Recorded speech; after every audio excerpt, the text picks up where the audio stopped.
Hello challengers, I'm Gail and welcome to this video about filling in a TGO challenge route sheet. This video is specifically about GPX-led routes. I'll describe later the differences between a GPX-led and a traditional route sheet, but in brief, a GPX-led route allows you to just state between 2 and 6 place names for each day's route, rather than providing a detailed description. However, you can only provide a GPX-led route sheet if you also provide accurately plotted GPX files for your route. If you're not familiar with GPX files or would just prefer to provide a traditional route sheet with a full written description, then there's a separate video on that subject. You'll find the link in the video description below.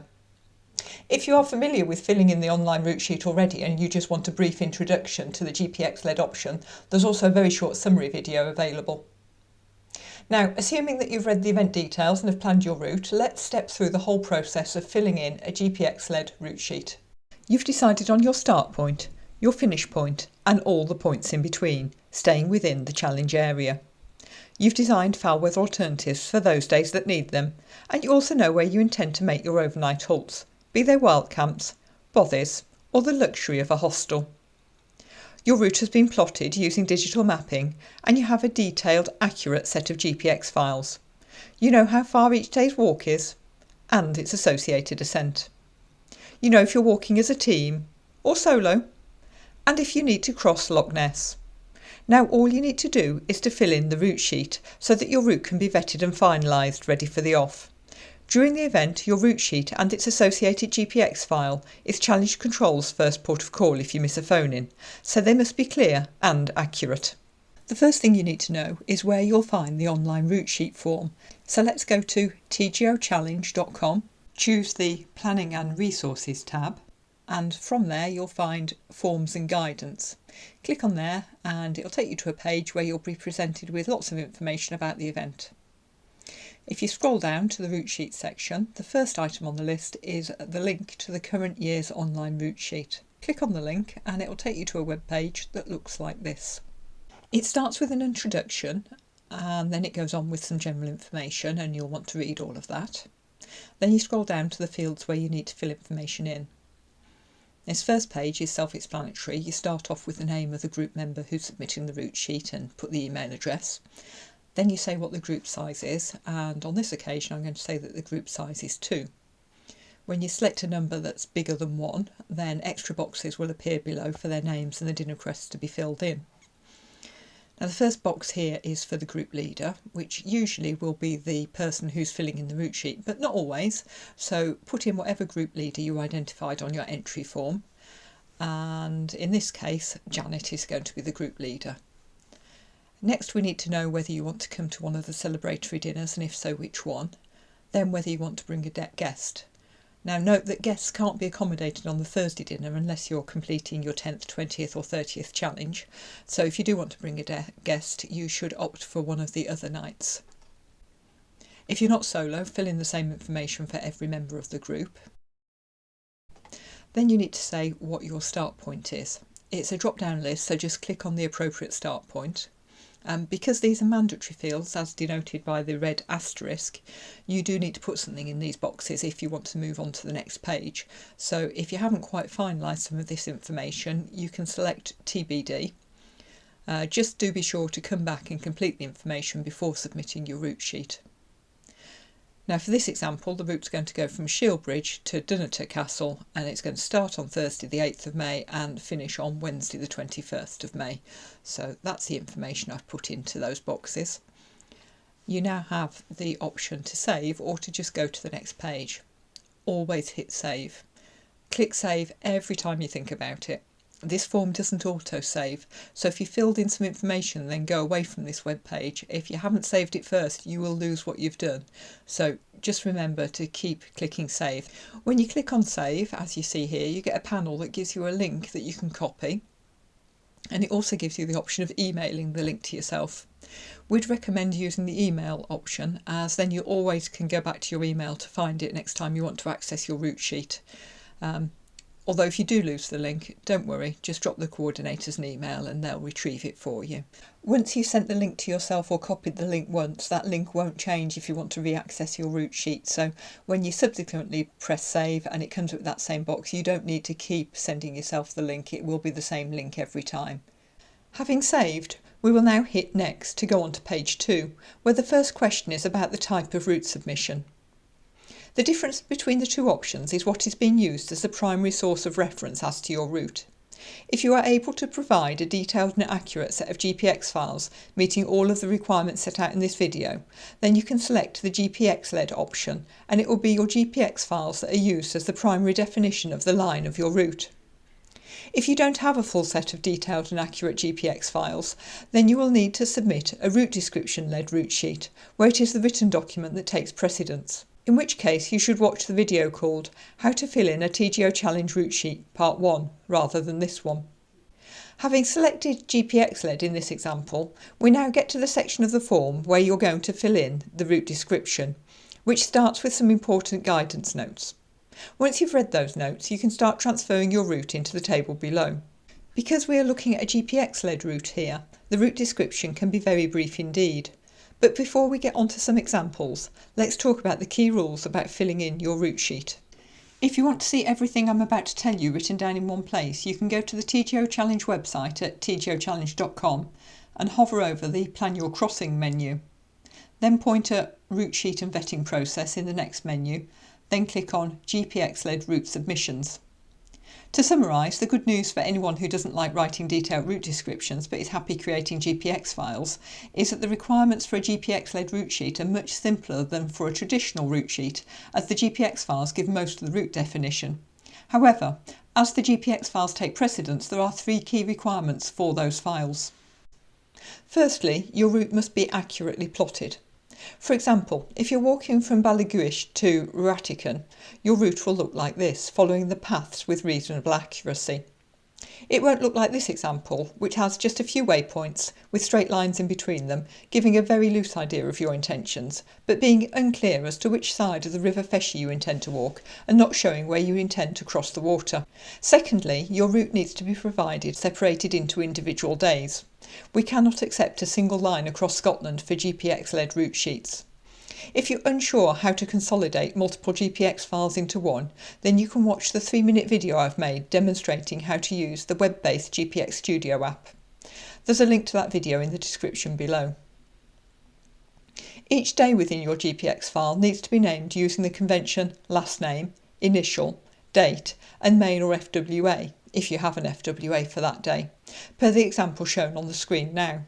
Finally, each day's route description should be summarised using just 2 to 5 key place names taken from Ordnance Survey 1 in 50,000 maps.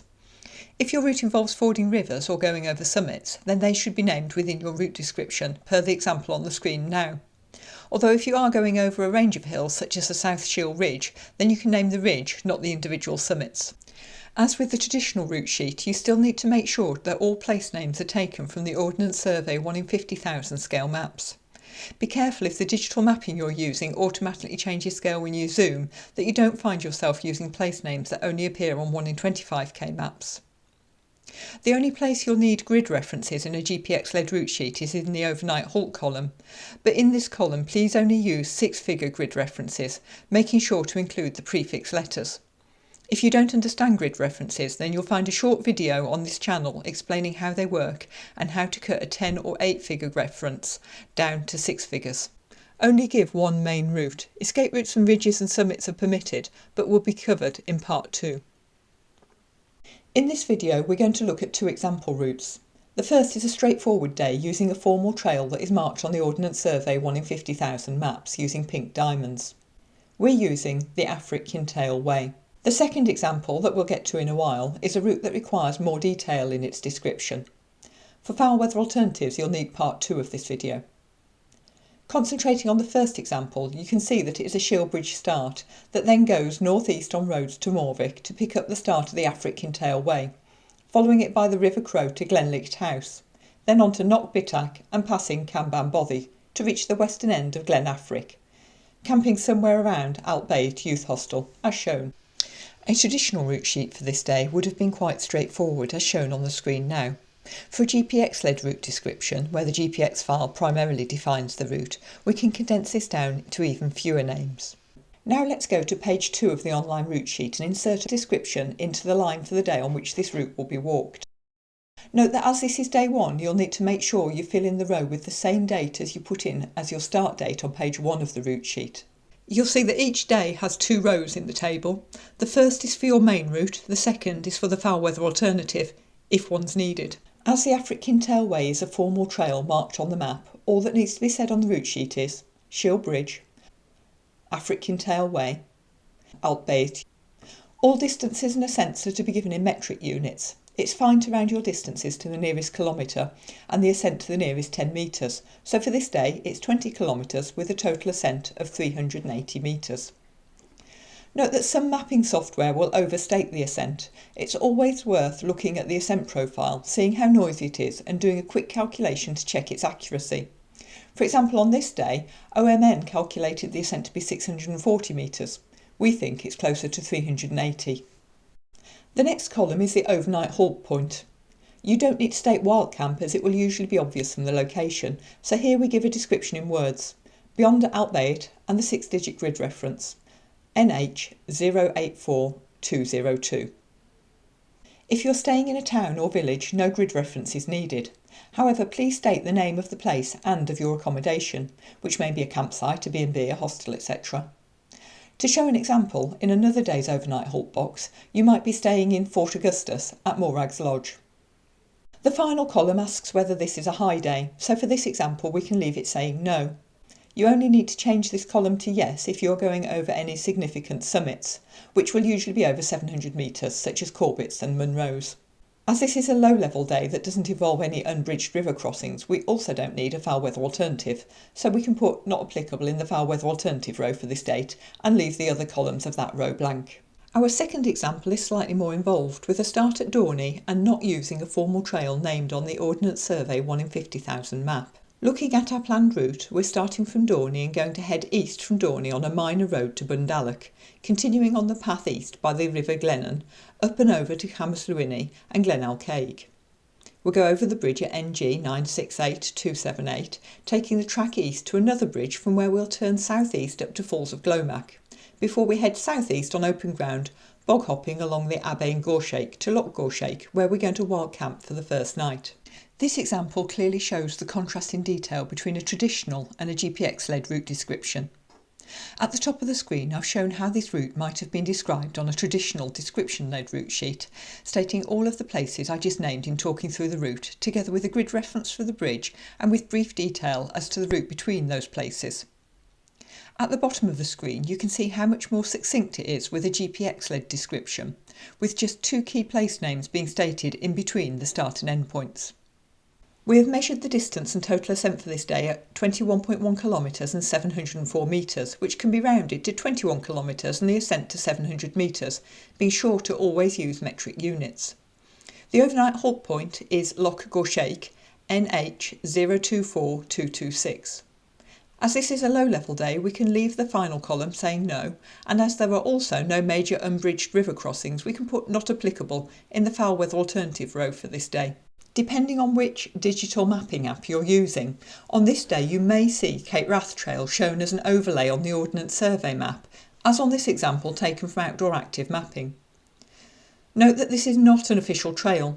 It has multiple route variants and it is not on Ordnance Survey maps. Because the route sheet needs to only use names marked on the Ordnance Survey 1 in 50,000 maps, we can't use Cape Wrath Trail to describe this route. The same applies to the East Highland Way, which also, as yet, is not an official trail. Having completed your route sheet, have a quick run through your route to make sure it's contiguous. Does each day join up with the next one? And does each day start off from where you finished the previous day? Once you've filled in the route description table, the next question is whether your route takes you across Loch Ness, from Drumnadrochit to Inverfarigig. If so, choose the Yes option, and that will open boxes for you to add the relevant date together with which crossing you want to be on, either morning or evening. We'll sort out the crossing with the ferry owner, so you don't need to. Next is phoning points. You need to give at least 4 places from where you will check in with challenge control, so they need to have a reliable phone signal, access to a landline or access to Wi-Fi. There's a list of possible phone-in points in the resources section of the TGO Challenge website, but anywhere that will meet these requirements will be acceptable. Bear in mind that mobile phone operators' coverage maps tend to be overly optimistic. Once you've filled in your phone-in points, double check that you've put them on the date that you will arrive at the place you've stated. If a phone-in point isn't at an overnight halt point, then make sure you've mentioned the relevant place name in your route description, as well as making sure that you have it on the right date. The final section on this page asks about pinch points. These are locations which tend to see a lot of challenges passing through, and we need to give certain hosts an idea of numbers. If you answer yes to a location, boxes open up for you to say whether it is on your main route, your foul weather alternative or both, whether you're staying or just passing through, and on what date. So for the route sheet talked about in this video, the pinch point section would look like this. This brings us to page 3 of the route sheet, which contains just 3 questions. The first asks if you are providing GPX files of your route. As this video is about GPX-led route sheets, you must provide GPX files, otherwise your route sheet will be rejected. If you don't have GPX files, you need to provide a description-led route sheet, which is described in a separate video. In this case, you'll click yes to providing GPX files and will attach a maximum of 2 files, one for your main route and one for your foul weather alternatives. Remember, there are videos on this channel that show you how to export your GPX files from the most popular digital mapping apps and how to consolidate daily GPX files into a single file, still maintaining each day as a separate subfolder. Once you have your GPX files, you can either drag and drop them here, or you can hit the upload button to browse for them. Or if you're going to send them by email, you can just type email in this box. The next question is self-explanatory. If any significant part of your route has been previously vetted in the last 5 years, then please tell us here. The final question is about the route planning method you used, whether digital, using paper maps, or both. If you've used digital mapping, we would like to know which application you used. We're now on the final page, the first part of which is the checklist. Please, even if you've submitted many route sheets before, just have a quick read through this list and make sure you've done everything asked. If you need to go back and check anything, you can use the back button at the bottom of each page to return to the previous page, then use the next buttons to get back here. Below the checklist is the version control box. When you first submit your route sheet, this should say version 1.